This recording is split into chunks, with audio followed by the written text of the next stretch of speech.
Hi hello ನಮಸ್ತೆ. ನಾನು ನಿಮ್ಮ ಕಿರಣ್. ಇವತ್ತು ನಾನು ಬಂದಿದ್ದೀನಿ ಮಾರ್ಕ್ ಮೂವಿನ ವಿಶ್ಲೇಷಣೆ ಮಾಡೋದಕ್ಕೆ. ಸೊ ನಾನಂತೂ ಮೂವಿ ನೋಡಿದ್ದೀನಿ.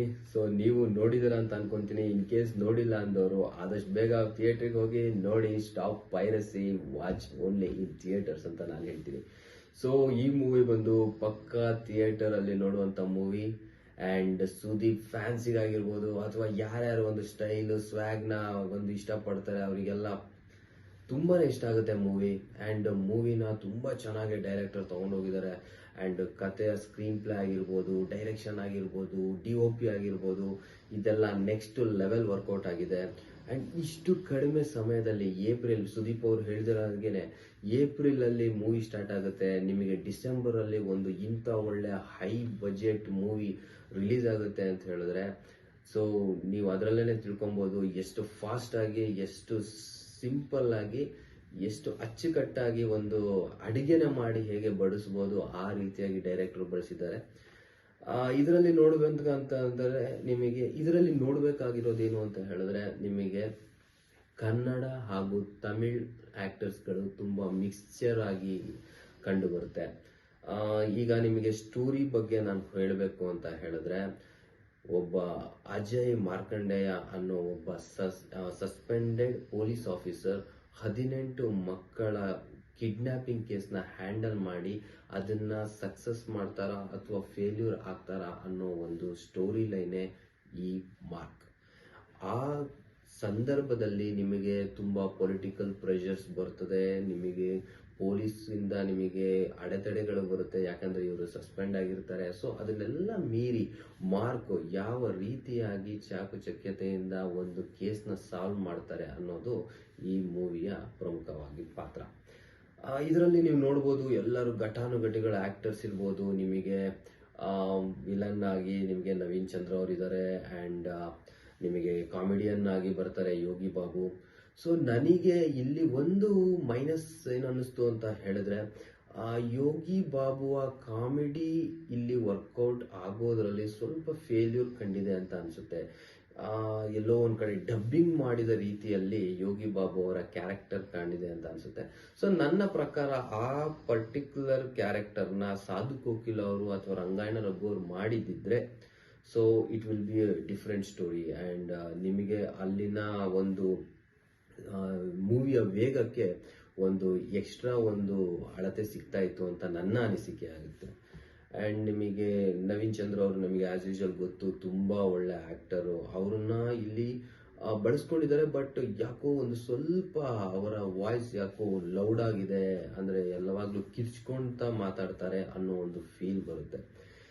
ಅಪಾರ್ಟ್ ಫ್ರಮ್ ದಿಸ್ ನಾವು ಹೇಳಬೇಕು ಅಂತ ಹೇಳಿದ್ರೆ ಈ ಸ್ಟೋರಿ ಲೈನ್ನಲ್ಲಿ ಎಲ್ಲೋ ಒಂದು ಕಡೆ ಮಕ್ಕಳು ಕಿಡ್ನಾಪ್ ಆಗಿದ್ದಾರೆ ಅಂದಾಗ ತಂದೆ ತಾಯಿಯ ಸೆಂಟಿಮೆಂಟು ನಮ್ಮ ಪ್ರೇಕ್ಷಕರಿಗೆ ಒಂದು ಟಚ್ ಆಗೋದಿಲ್ಲ. ಯಾಕೆ ಅಂತ ಹೇಳಿದ್ರೆ ನನಗೆ ಗೊತ್ತಿಲ್ಲ, ಮಾರ್ಕ್ ಸೀಕ್ವೆಲ್ ಬಂದರೂ ಬರ್ಬೋದು. ಯಾಕಂದ್ರೆ ಇಲ್ಲಿ ಬರುವ ಎಲ್ಲಾ ಕ್ಯಾರೆಕ್ಟರ್ಗಳಿಗೆ ಮಾರ್ಕ್ ಮೊದಲಿಂದನೇ ಪರಿಚಯವಾಗಿರ್ತಾರೆ. ಸೊ ಮುಂದೆ ಇದೊಂದು ಯೂನಿವರ್ಸ್ ಆಗಬಹುದು ನನ್ನ ಅನಿಸಿಕೆ ಪ್ರಕಾರ. ಇದು ಒಂದು 2-3 ಒಂದು ನೆಗೆಟಿವ್ ಅಂತ ಅನಿಸಿದ್ದು ಬಿಟ್ಟರೆ ನಿಮಗೆ ಮೂವಿಯಲ್ಲಿ ತುಂಬಾನೇ ಪಾಸಿಟಿವ್ಸ್ ಇದೆ. ಸುದೀಪ್ ಸರ್ ಅವರ ಸ್ಟೈಲ್ ಆಗಿರ್ಬೋದು, ಸ್ವ್ಯಾಗ್ ಆಗಿರ್ಬೋದು, ಅವರ ಆಕ್ಟಿಂಗ್ ಆಗಿರ್ಬೋದು, ಅವರನ್ನ ಬಳಸಿದಂತಹ ರೀತಿಯಾಗಿರ್ಬೋದು, DOP ಅವರನ್ನು ತೋರಿಸಿದಂತಹ ರೀತಿಯಾಗಿರ್ಬೋದು, ಅಥವಾ ಮೂವಿನ ಸುದೀಪ್ ಸರ್ ಒಬ್ಬರೇ ಫೈನಲ್ ತನಕನೂ ಎತ್ತುಕೊಂಡು ಹೋಗಿರುವಂತದ್ದಾಗಿರ್ಬೋದು, ಇದನ್ನೆಲ್ಲ ನೋಡ್ತಾ ಇದ್ರೆ ಒಂದು ಒಳ್ಳೆ ಮೂವಿನ ನೋಡಿರುವಂತಹ ಅನುಭವ ನನಗೆ ಬಂದಿದೆ. ನಿಮಗೆ ಎಲ್ಲಾನು ರಾತ್ರಿಯಲ್ಲೇ, ನಿಮಗೆ 80% ಮೂವಿ ನೈಟ್ ಶೂಟ್ ಆಗಿರೋದ್ರಿಂದ ನಿಮಗೆ ತುಂಬಾನೇ ಒಂದು ನೈಟ್ ವಿಷನ್ ನಲ್ಲಿ ನೋಡ್ತಿರುವಂತಹ ಒಂದು ಅನುಭವ ಬರುತ್ತೆ ಮೂವಿಲಿ.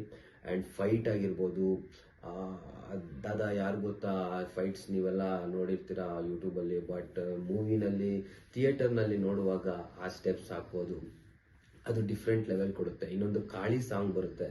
ಕಾಳಿ ಸಾಂಗ್ ಅಲ್ಲಿ ಸುದೀಪ್ ಸರ್ ಅವರು ಹಾಕ್ತಾರೆ, ಒಂದು ಸಿಂಪಲ್ ಆಗಿರೋ ಒಂದು 3 ಸ್ಟೆಪ್ಸ್ ಹಾಕ್ತಾರೆ. ಆ ಸ್ಟೆಪ್ಸ್ ನೋಡೋದಕ್ಕೆ ಹೋಗ್ಬೇಕು ಅಂತ ಅನ್ಸುತ್ತೆ ಮೂವಿ ಇನ್ನೊಂದ್ಸಲ. ಸೊ ಅಷ್ಟು ಚೆನ್ನಾಗಿ ಒಬ್ಬ ಕ್ಯಾರೆಕ್ಟರ್ನ ಬಿಲ್ಡ್ ಮಾಡ್ತಾರೆ ಸುದೀಪ್ ಸರ್ ಅಂತ ಹೇಳಿದ್ರೆ ನಿಜವಾಗ್ಲೂ ಈ ತರ ಒಬ್ಬ ಆಕ್ಟರ್ ಕನ್ನಡಿಗರು ಪಡೆದಿರುವಂಥದ್ದೇ ಒಂದು ಪುಣ್ಯ ಅಂತ ಹೇಳ್ಬೋದು. ಸೊ ನನಗನಿಸ್ದಂಗೆ ಈ ಮೂವಿ ಕರ್ನಾಟಕದಲ್ಲಿ ಎಷ್ಟಿಷ್ಟ ಆಗುತ್ತೋ ಅದಕ್ಕಿಂತ ಡಬಲ್ ಆಗಿ ತಮಿಳ್ ಮತ್ತೆ ತೆಲುಗು ಕಡೆ ತುಂಬಾ ಚೆನ್ನಾಗಿ ಇಷ್ಟಪಡ್ತಾರೆ ಅಂತ ನನ್ನ ಅನಿಸಿಕೆ. ಯಾಕಂತ ಹೇಳಿದ್ರೆ ಅವರೆಲ್ಲರೂ ಮಾಸ್ನ ತುಂಬಾನೇ ಇಷ್ಟಪಡ್ತಾರೆ. ಸೊ ನನ್ನ ಅನಿಸಿಕೆ ಇದು ಪ್ಯಾನ್ ಇಂಡಿಯಾ ಲೆವೆಲಲ್ಲಿ ಒಂದು ಒಳ್ಳೆಯ ಮೂವಿ, ಒಳ್ಳೆ ಕಲೆಕ್ಷನ್ ಮಾಡುತ್ತೆ. ಆ್ಯಂಡ್ ಕನ್ನಡಿಗರಾಗಿ ನಾವಿದನ್ನ ಸಪೋರ್ಟ್ ಮಾಡಬೇಕು.